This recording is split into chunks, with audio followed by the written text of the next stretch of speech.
è presentata in convento. Questo è il suo secondo anno che il suo settore cultura del suo comune di Quarto approntando questa rassegna di autori sardi.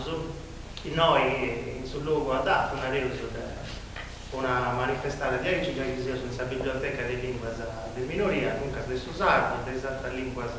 di minoria del Stato italiano e fino a europea, che noi c'è un libro su i punti di minoria linguistica di tutta Europa, comunque potevano che sia sul luogo giusto. Ho pensato che dovrei fare questa cosa con una regione, poi da aici noi pensavo di donare un pacchetto di importo,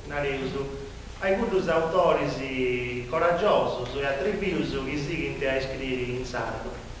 Mancai scienti che si ponevano a scrivere in italiano, mancai tenendo nessuna recensione in plus, un articolo in plus menzionale in sardo, pago pubblicitario in plus, oppure potevano andare bene che nessuna copia in plus, questa sul mercato sul libro in sardo e in italiano, li conoscevo se ci uso come testi, non è una grande cosa,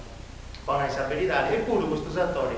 scioperano a scrivere in sardo, dunque appunto gli autori si attribuiscono, si sono coraggiosi, insomma.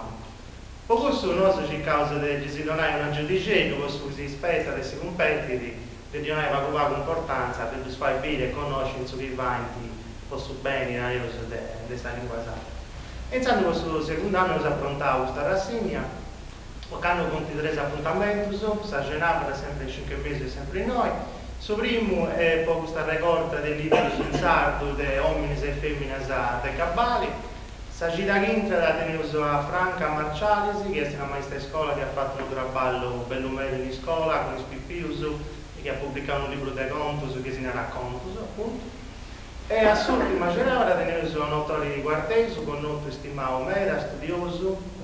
Carlo Villai, che unos cant'anni fa ha pubblicato un libro a pezzo di un cantatori che è poco conosciuto questo libro con questo coro Deus Scerao, ma che non sia una novità, insomma. E sul libro è Simone Nieddu, la vita di un cantatore capitanese, che è Simone Nieddu, esistette un grande cantatore del secolo passato, Maresu,